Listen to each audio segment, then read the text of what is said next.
Early 19th century. Paris. Medicine was blind and deaf, especially when it came to internal organs. Doctors would press their ear directly to a patient's chest. It was humiliating, unhygienic, and often useless. Diagnosis remained a mystery, and diseases of the lungs and heart were often a death sentence. A young French physician, René Laennec, encountered this formidable barrier. He needed to hear, to see the invisible. One day, while examining a young female patient, he felt a profound awkwardness. Pressing his ear to a woman's chest was simply unacceptable. Then he recalled a childhood game. Pressing an ear to one end of a log allowed one to hear the faint scratch of a pin at the other. Laennec immediately rolled a sheet of paper from his notebook into a tight tube. He placed one end against her chest and the other to his ear. And he heard, clearly, distinctly, a cough, rattles, a heartbeat for the very first time. Thus the stethoscope was born. A simple wooden tube, yet it became the doctor's eye and ear. It transformed guesswork into knowledge. Laennec didn't just invent an instrument, he created a new science, auscultation, becoming its father. He taught others how to listen, how to decipher the body's sounds. His discovery became a cornerstone of modern diagnosis. This was not a divine revelation or a sudden flash of genius from out of nowhere. It was a solution born from despair, discomfort, and methodical observation. Great discoveries don't always arrive with thunder and lightning. Often they hide in the mundane, in awkward moments, in the search for a simple answer to a tormenting question. They are found in the persistence of those who refuse to accept ignorance. It is precisely through such steps, one by one, that humanity emerges from darkness. And this is just the beginning of our story.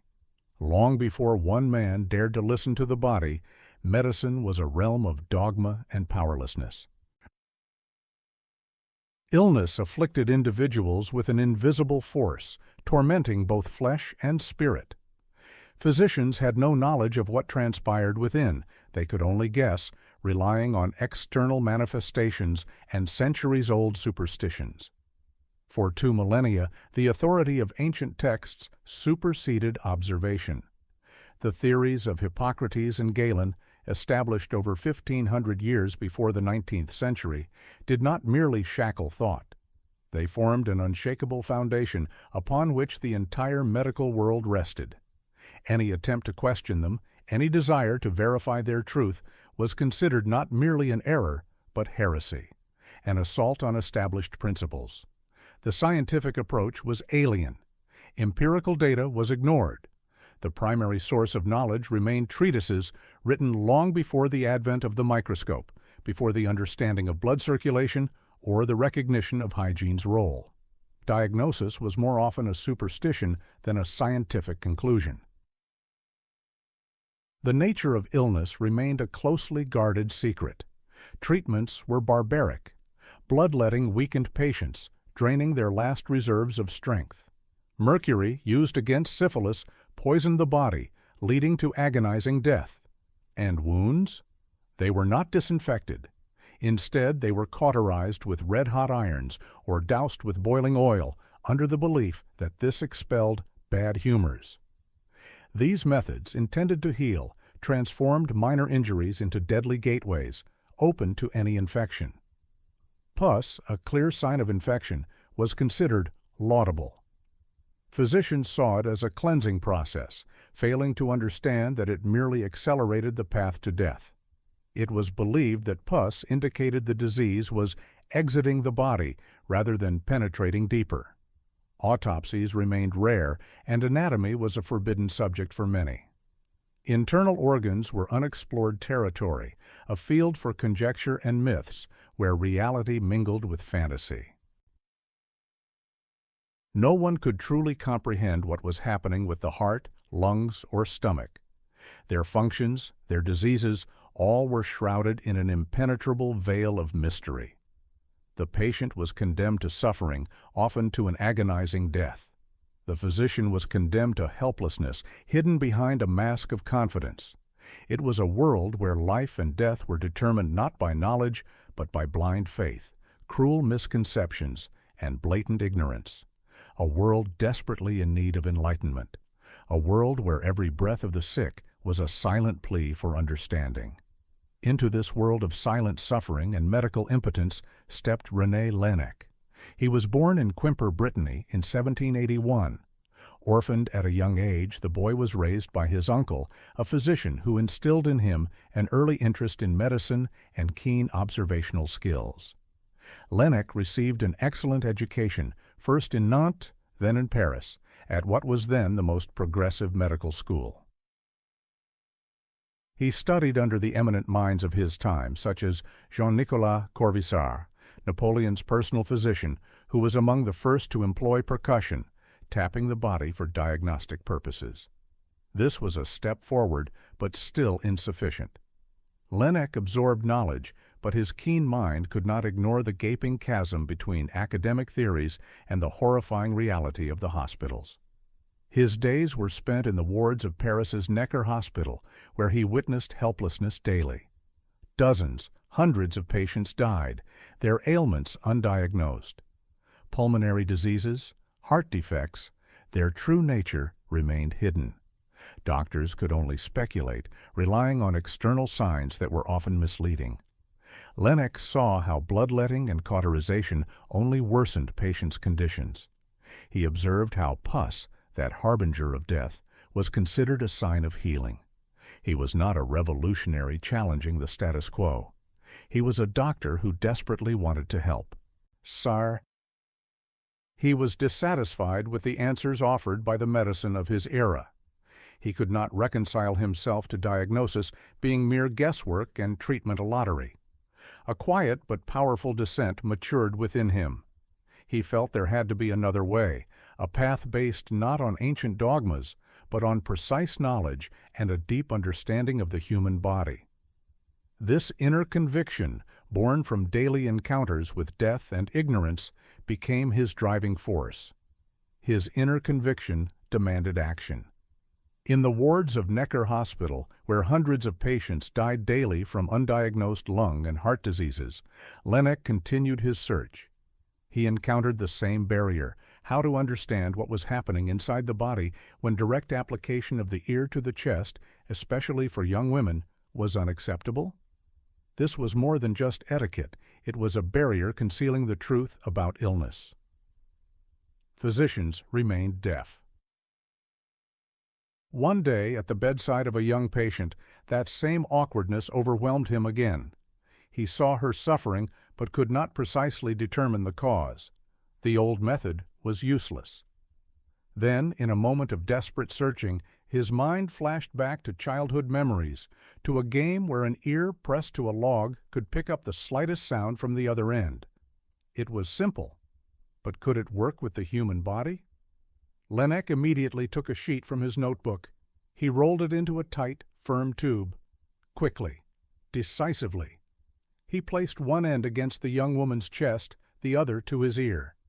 And in that moment, the silence of the ward filled with sounds, not muffled, not barely discernible, but clear, distinct.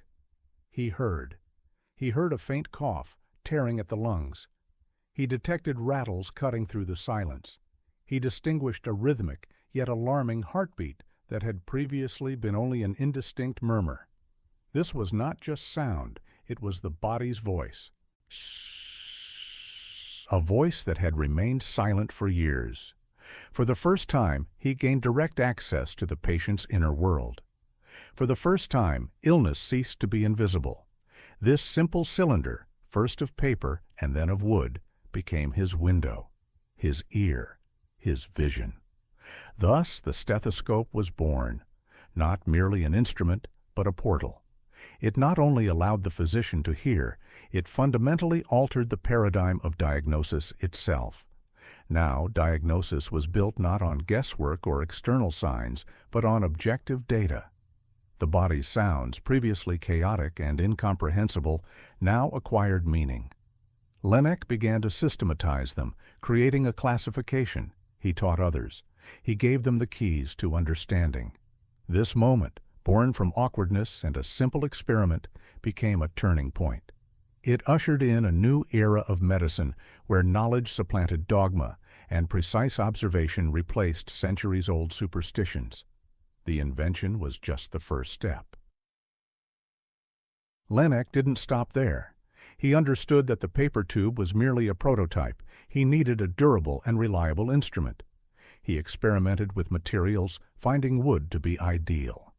He carved, polished, and perfected the form of his new device.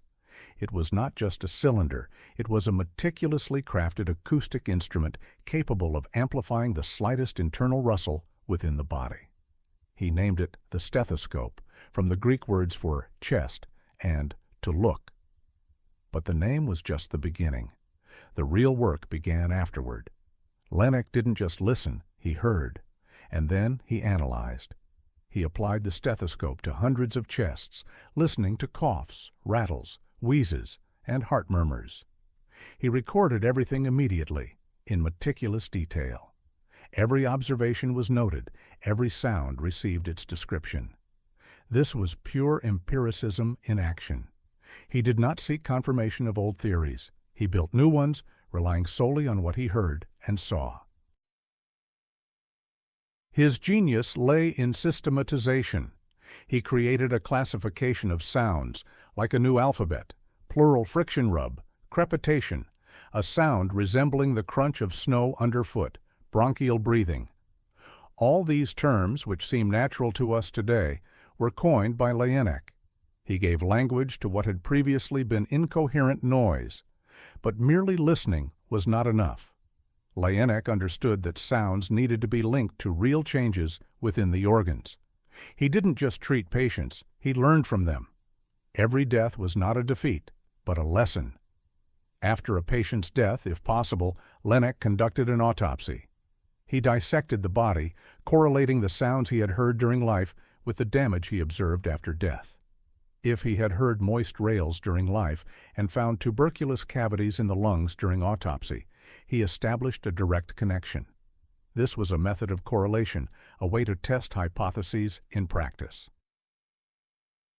He learned from every case, refined his descriptions, and perfected his alphabet. His seminal work, on Mediate Auscultation, was the first fundamental medical treatise written in French, not Latin, a revolutionary step. He wanted his knowledge to be accessible not just to a narrow circle of scholars, but to all practicing physicians. He did not hide his discoveries behind the barrier of an ancient language. He disseminated them, taught students, and conducted demonstrations. He was not only an inventor, but also a teacher, a preacher of a new science.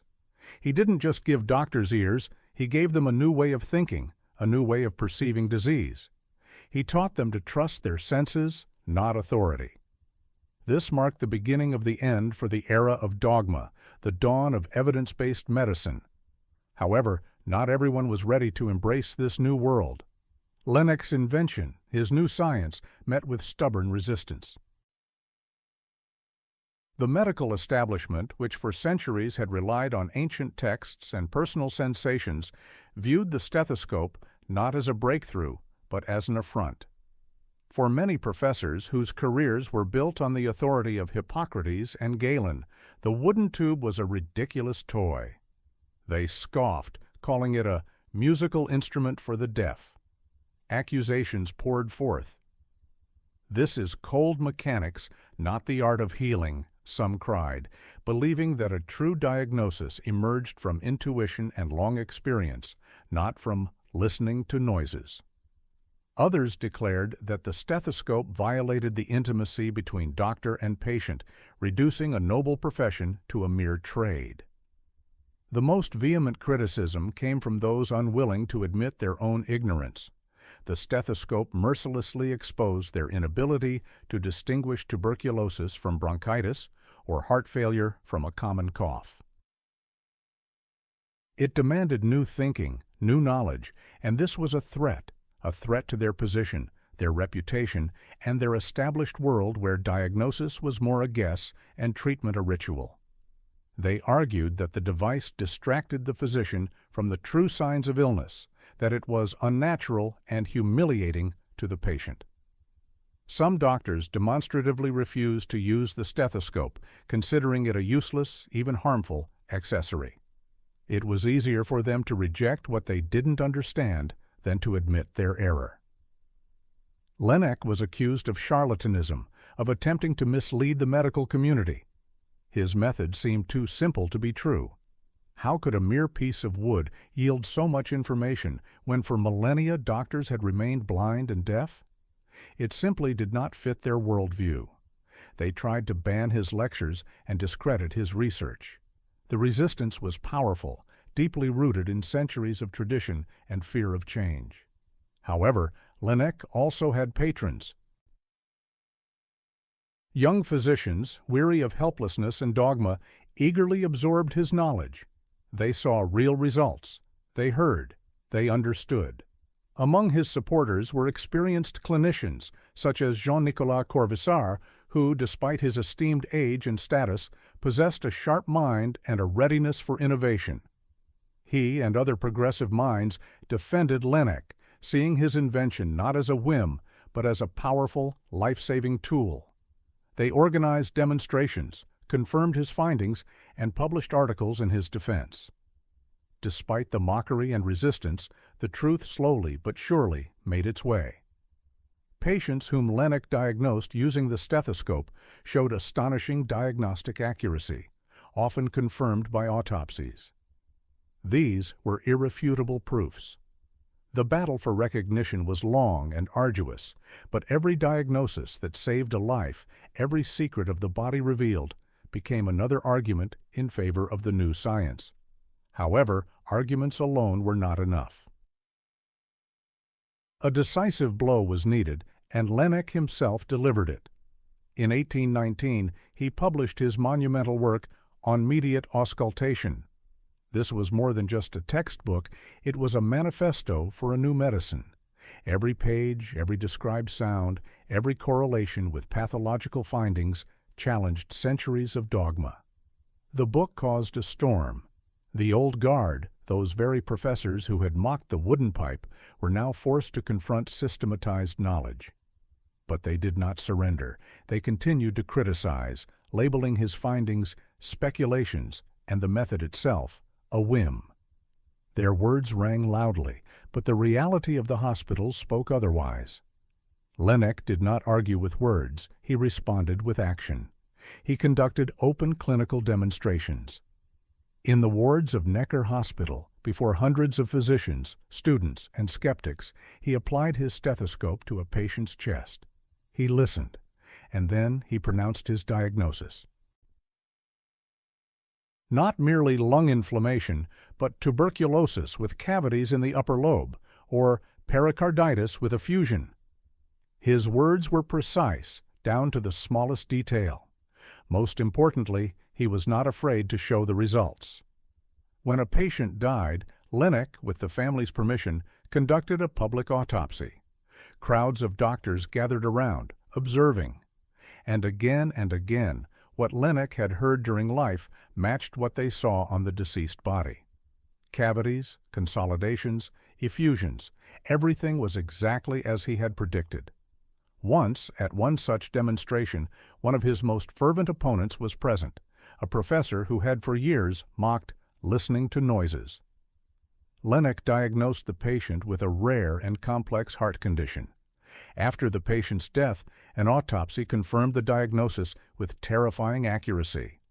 The professor, pale and shaken, uttered not a word. He simply left in silence. This was not the triumph of one man, but the victory of the empirical method over dogma. Gradually, the resistance broke. The voice of the body, heard through the stethoscope, proved louder than the voice of ancient authorities. Students, eager for real knowledge, became his followers. Physicians, weary of helplessness, began to master the new science. The stethoscope, once an object of ridicule, became a symbol of progress. Laennec, from an outcast, transformed into an undisputed leader. He became not merely an inventor, but the architect of a new era in medicine, an era where diagnosis was based on facts, not fantasies, where every sound held meaning, where knowledge paved the way to healing. His quiet yet persistent work revolutionized a world that had refused to listen for centuries. Following the triumphant demonstrations, after the body's voice spoke louder than centuries of dogma, the stethoscope began its triumphant march. It quickly spread through Parisian hospitals. Rales. Physicians who had scoffed just yesterday now picked up the wooden tube, not because they believed in a miracle, but because they saw it provided answers. What did this mean for medicine? It was the end of the era of guesswork. Before the stethoscope's invention, doctors could only speculate. A cough, bronchitis, tuberculosis, pneumonia, all merged into one vague lung affliction. Now every sound, every rattle, every rustle acquired specific meaning. Laennec taught them to distinguish pleural friction rub from crepitation, which indicated pulmonary edema. He enabled them to differentiate heart defects from pericarditis. Diagnosis ceased to be a lottery. It became a precise science. This directly altered treatment protocols. Whereas previously, universal and often harmful methods, bloodletting, mercury, were applied for any cough, now a physician could act with precision. Tuberculosis patients whose lungs revealed characteristic cavities could be isolated, reducing the risk of contagion. Patients with heart failure were prescribed diuretics, not dubious concoctions. Doctors began to understand when to refrain from aggressive interventions and when to act immediately. Statistical data also shifted. Of course, 19th century medicine remained harsh. Yet the possibility of early and accurate diagnosis, though not always guaranteeing a cure, significantly improved disease management. For instance, recognizing fatal pulmonary diseases in their early stages allowed physicians to warn families and plan care. Where a patient previously died from an unknown fever, a diagnosis like progressive tuberculosis could now be made. This provided some clarity. For the first time, doctors knew what they were fighting. This knowledge in itself was the first step toward salvation. Institutional changes followed this breakthrough. Auscultation, the art of listening, became a mandatory part of medical education. Students no longer merely memorized ancient texts, they learned to listen. They learned to link sound with pathology. Clinical examinations included demonstrating proficiency with the stethoscope. Hospital wards transformed into classrooms where every patient became a source of knowledge. New departments specializing in chest diseases were established as these conditions could now be clearly identified. This was not merely the replacement of one instrument with another, it was a reformatting of all medical thought. Henceforth, to become a physician, one needed not only to know anatomy, but also to know how to listen, how to interpret, how to trust what the body communicated. The stethoscope became more than just a device. It became a symbol of a new era where observation and empirical data supplanted centuries of misconceptions, where knowledge became a weapon against ignorance, and where every sound heard by a physician brought humanity closer to victory over disease. The story of René Laennec is more than just an account of an invention. It is a parable of how the simplest idea, born from despair and awkwardness, can shatter millennia of ignorance. His stethoscope, merely a wooden tube, transformed invisible suffering into a clear diagnosis. He showed that to heal, one must first listen, and that great breakthroughs often come not with thunder and lightning, but from a quiet, persistent desire to understand. In a world shackled by dogma, Laennec dared to listen not to authorities, but to the body itself. And it is in this simple yet revolutionary act, in trusting empirical observation over centuries-old errors, that the true lesson of his legacy lies. He taught us sometimes to see the light. It is enough to simply listen.